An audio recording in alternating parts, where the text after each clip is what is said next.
Before we look into the physical principles of photovoltaics, let's define some basic connections between the three very important physical quantities: energy, force, and power. These connections are taken from classical mechanics, but are generally valid. The learning objectives for this video are to understand how force, energy, and power are related. We will learn to define and relate different types of energy. Finally, we will look at the first and second law of thermodynamics and discuss what their implications are for solar cells. We will start with the force.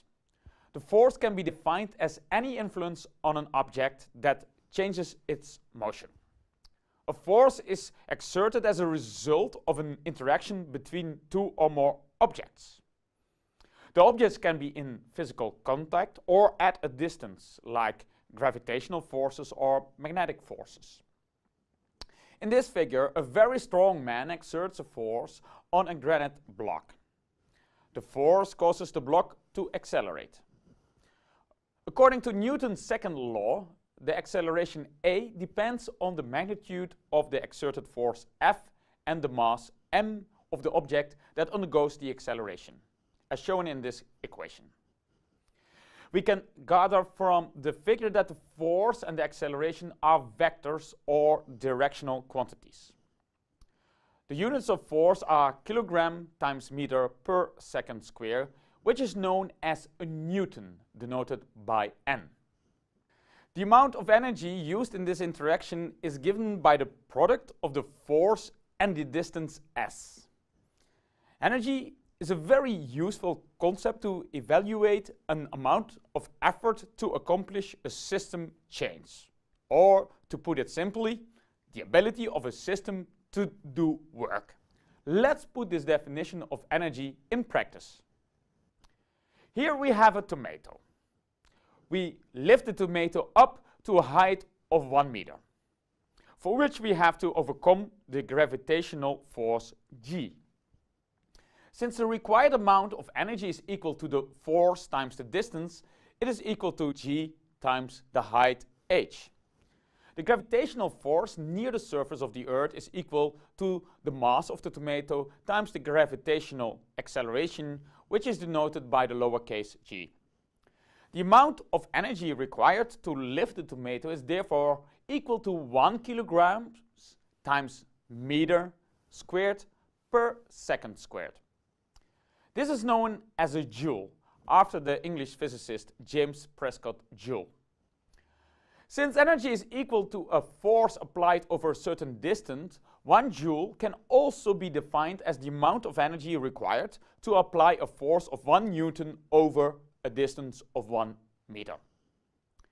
We just defined energy as the ability to exert a force over a certain distance.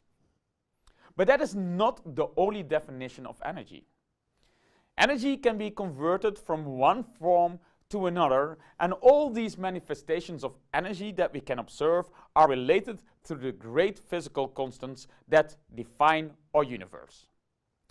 We have related energy to the mass of an object and the height of that object with respect to the surface of the Earth through the gravitational acceleration, which is derived from the gravitational constant.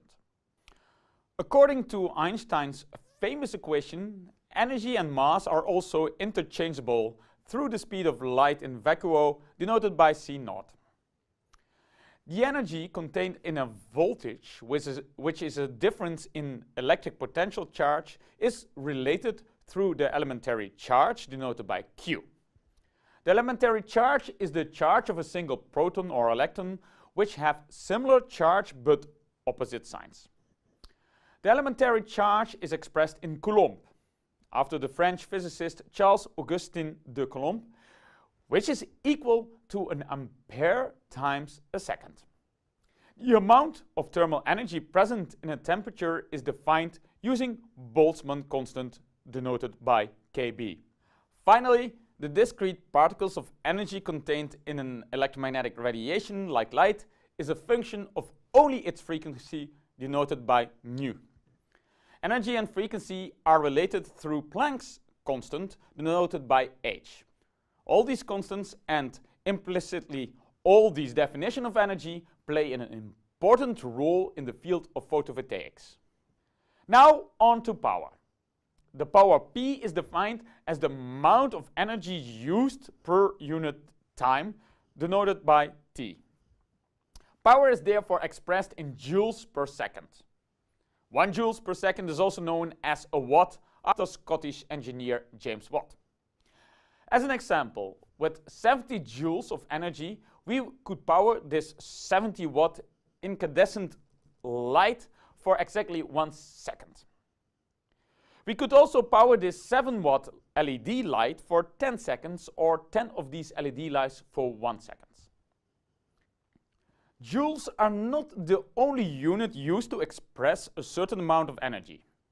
1 joule is a very small amount compared to the human energy consumption. Therefore, a different unit of energy is used for the production and consumption of electrical energy, namely the kilowatt hour.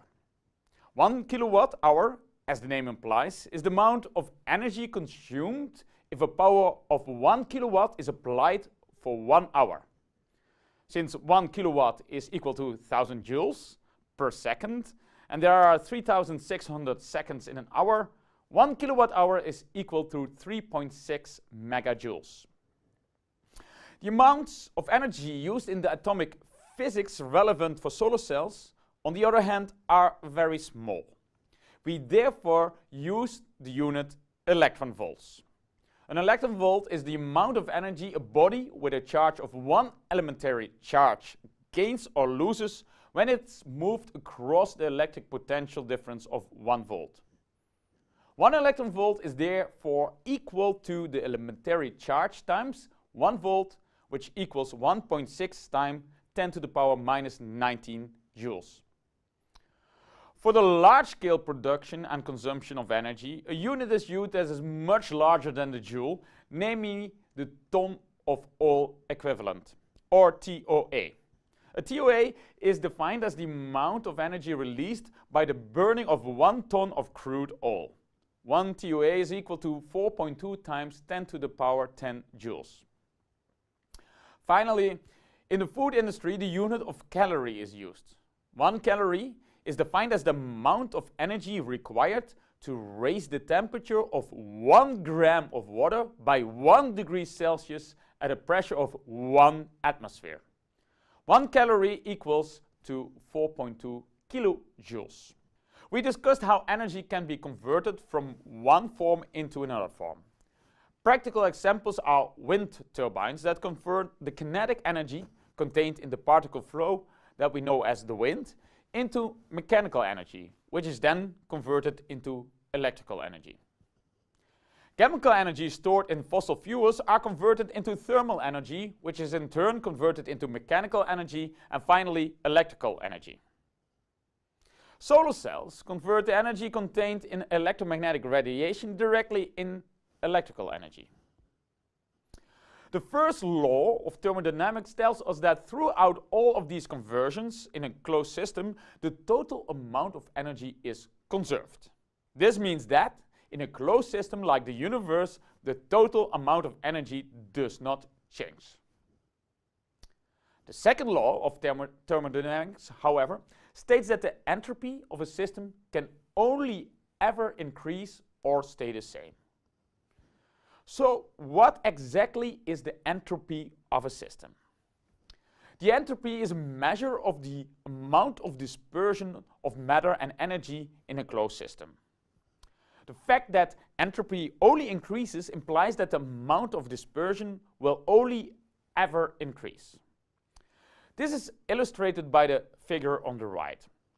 We can see a closed system with a large blue area containing a liquid at a low temperature and a small red area containing a liquid at a high temperature. The two areas are thermally separated by a membrane. We know that from experience that when we remove the membrane, the hot liquid will diffuse into the cold liquid, producing a mix with a temperature somewhere in between. Where first the hot molecules were contained in a small area, they now have dispersed throughout the system and the entropy has increased. Since the hot liquid could more easily be converted into other forms of energy, the quality of the energy contained in the closed system has decreased. The entropy can therefore also be interpreted as a measure of the usefulness of a type of energy. The lower the entropy of a type of energy, the easier it is to convert that energy into another type, so the higher its usefulness. Mechanical and electrical energy are very useful, since they can be converted into one another with an efficiency of over 90%. Both can be converted into thermal without any loss. Thermal energy, however, cannot be converted into electrical energy directly, and its conversion into mechanical energy occurs at an efficiency of under 60%. Thermal energy is the most distributed and least useful form of energy. Furthermore, the usefulness of the thermal energy and its conversion efficiency into other forms of energy decreases strongly with its temperature. For any natural energy conversion or even every natural process, the quantity of energy will remain the same. The quality of the energy will decrease. This has some implications for photovoltaics as well. When an electric current, which is a flow of charge carrier, moves through an object, its usefulness will decrease. During this flow, some power is dissipated as thermal energy. The amount of dissipated heat is equal to the current squared time the resistance of the material. 1 joule of thermal energy is therefore dissipated when an electric current of 1 ampere passes through a resistance of 1 ohm for 1 second. In the last week of this course, we will see how the thermodynamic laws fundamentally limit the performance of a solar cell. In summary, we defined the force as any influence on an object that changes its motion, and the energy as the ability to apply a force over a certain distance. The power we define as the energy exerted per unit time.